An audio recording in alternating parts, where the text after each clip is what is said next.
Sometimes life as a believer can feel like shards of glass under your skin. Every step forward seems to bring new challenges and trials, and it feels as if there's no relief in sight. But brothers and sisters, these moments of hardship are not signs of a dying heart or that you've been given too much. Instead, they are signs of growth and strength. At your lowest, when it feels impossible to overcome the trials you've been given, stop and take a deep breath. Remember, Allah has promised that He will never burden us with more than we can bear. Our morning and evening adhkar remind us to ask Allah specifically for strength and resilience. These challenges are opportunities for growth. Just as muscles grow by being stretched to their limits, so too do our hearts and minds. This is a test of patience and faith. The answers to our trials exist sometimes in the Quran, sometimes through the wisdom of knowledgeable people, and sometimes through personal reflection and prayer. Islam provides a perfect system with answers for every problem and situation. It's easy to feel isolated in a world that often mocks our beliefs. Everywhere we look, we see distractions and behaviors contrary to Islamic teachings. Yet this isolation can also be a sign of true faith. We live in a world where many are lost in the pursuit of dunya, preoccupied with material wealth, forgetting the akhirah. This pain and isolation are not signs of weakness but of a heart that is still alive.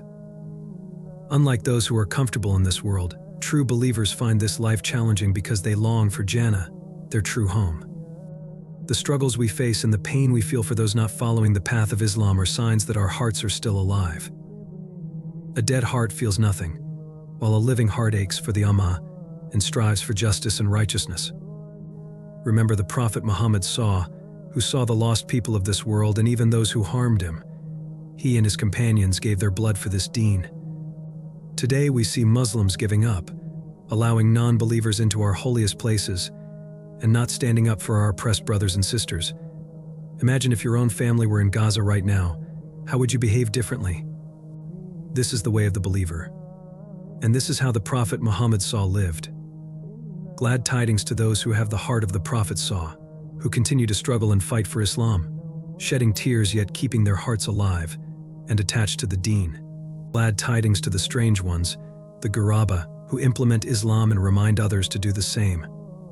Paradise is for the strange ones and the Ghuraba.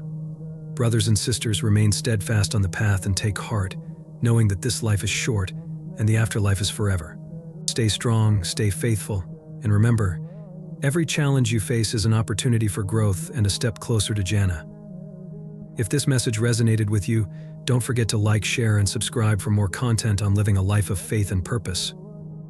And remember to hit the notification bell so you never miss an update. Stay blessed, and Assalamu alaikum.